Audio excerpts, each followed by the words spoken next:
I will stick with my definition about rational as being reasonable, and I think we have to extend it as we were talking about. Well, then how do you demonstrate rationality? We say we use reason and understanding. We say, okay, fine. Chances are that there was a big inflation, not the Big Bang, but a big inflation. That's what it was. At which point, the universe expanded to a third of its size. And if you travel at the speed of light across that radius, you would never get there. Chances are it's pretty good. I accept that. I accept the science of that. I accept the science of evolution. I think, yeah. It's not just reasonable. I have almost a 95% consensus within the scientific community that, yes, it does exist. It changes, but it does exist. So I'm willing to accept certain things, not on faith, but on evidence. I didn't mean to suggest that I agreed with the contention that rationality should be defined as consensus. I think that's a real problem, because if we reach a consensus about what is rational, that's where all kinds of evils in the world have been supported, and all kinds of deceptions and lies and falsehoods. If truth is consensus, then I'm going against truth if I stand up against the consensus and say, I don't think the emperor has any clothes on. On what basis, on what ground would I critique my culture or my consensus? And I think that's on the grounds that we are created, I think we're created, but in any case we are intelligent human beings, and it's human intelligence that allows us to make contact with reality and even discover our mistakes, and even discover the mistake of the consensus out there that I'm a part of. So I think it transcends consensus. But when we use our intelligence, we typically begin with what we all know to be true, which largely gets handed to us by our culture. And it's very difficult for us to think our way out outside of the assumptions of our culture. And yet I think it's incumbent upon every one of us, ultimately, to be able to stand back from all those assumptions that have been breathed in from our culture and ask ourselves the question, are they really rational? Do they really measure up? As an intelligent human being, am I really willing to stay committed to them because I think they make contact with reality the way it really is? And if not, I think they need to be discarded and rejected. Another question? You in the left here? I mean, you two have very good arguments, but to be honest, they're kind of going to lofty level metaphysics. I just have a very practical question, to be honest. Is that on the basic level of a very cynical, sort of secular point of view, how are their views really applicable in society? Do they add to the society, they add value to it? My only question in terms of that is, you mentioned about very religious or very dangerous people who are for only their points of view and about destroying other people's point of view, or until they accept it or at least do lip service, right? On the basis of that they are opposed to this idea of open thought, and you might say open discussion, that they believe their way is absolutely right.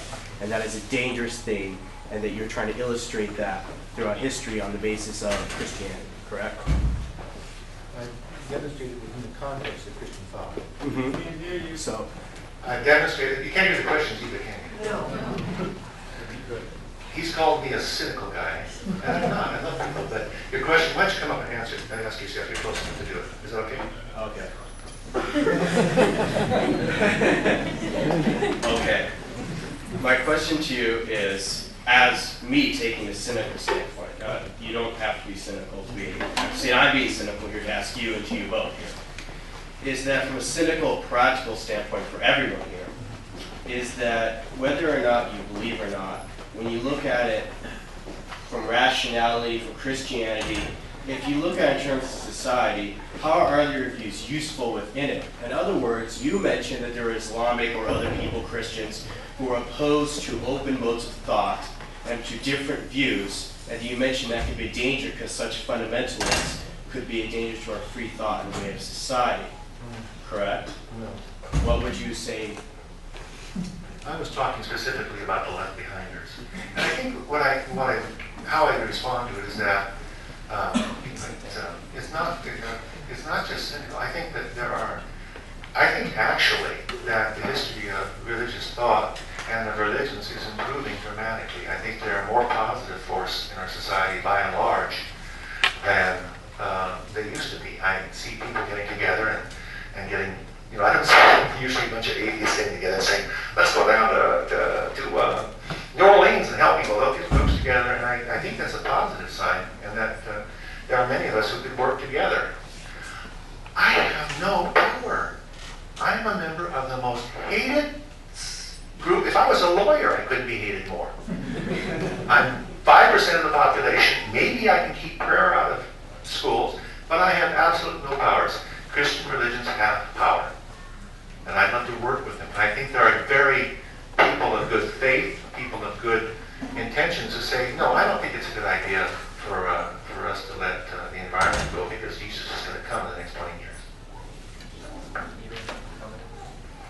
So you would ask me, from my point of view, what good is my position relative to society? What good does it do? Well, if in fact we're committed to truth, and every individual were to get both feet planted in reality and know and understand and live their life in accordance with what's true, we'd be just a lot better off. We wouldn't be following lies and practicing lies. Okay. Okay, another question. The fella in the red in the very back. I want to pick up a little bit. You went with a Rorty version of, you appealed to him. And as you know... Which? Rorty. Richard Rorty. Oh, yeah, okay. Okay. In contingent theory and solidarity, of course, argues the principle you articulated earlier from India that basically the ethical principle we should all abide by is, well, like Elvis said, don't be cruel. And so my question is that a truth with a small t? Is that a truth equal to the truth of evolution? How malleable is that? Would you go with the correspondence theory truth on that, as you do with evolution? Just kind of, could you expand on that a little bit more? I think I can answer a question he was doing, because last year they had a debate in here, and it got to the point, God and non-God, and it got to the point where they're talking about whether you can prove anything. You can't prove anything. I can prove that you don't prove anything. Watch me. And I just wanted to throw a chair at him and say, incoming, deal with it. Because you're right. The rarefied discussion doesn't solve problems like, why are so many 10-year-old girls in Cambodia being forced into prostitution? Why is slavery? Those are the issues I'm concerned about, and Rorty's concerned about too. Let's get off this sort of metaphysical high horse and, well, I don't know. The ontological, we were talking about that, the ontological, and so said this. And then Aquinas came back and said, well, gee, throw a chair at me, stop me. Let's talk about people. Let's talk about the fact that women don't make as much money, that women are being raped. Let's talk about that. Those are things that I don't need. In fact, I'll say, I don't need somebody to prove to me I'm going to work on it. It's a good thing. I'll work on it. As for me, do unto others as whatever it says, is truth with a capital T for me. You here? Could you speak loud next to people? Sure. You mentioned women being disadvantaged in all sorts of ways, but I've got a question. As an atheist, why would there be any ethical morality for you to consider us? I mean, we are the weaker species. We are.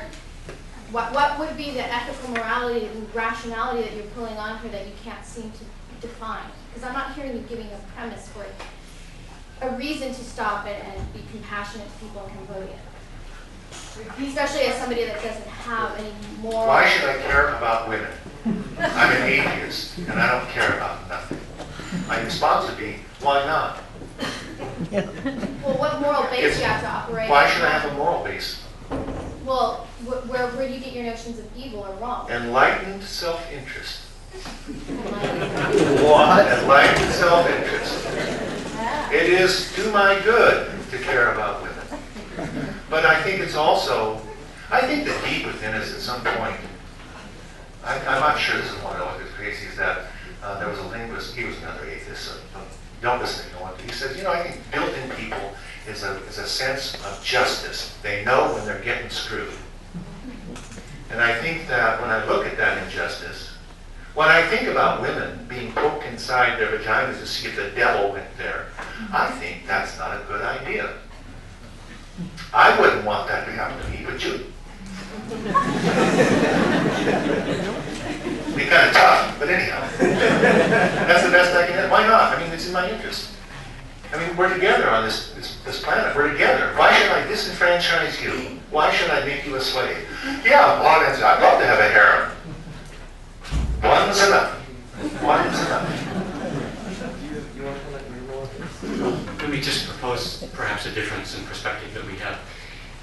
I think every human being, I mean, and let me speak as a theist here. As a theist, I believe that every human being was made in the image of God. So it is not surprising to me that you care about women. Because I think we all know what it means to be good. We know when we've been dealt with unjustly. That's why the maxim, the golden rule, works. Because it's appealing to something that is deeply written into our very being, and we understand that. So what's surprising is not that we want good and do good and practice good as human beings, from my perspective. That's as it should be.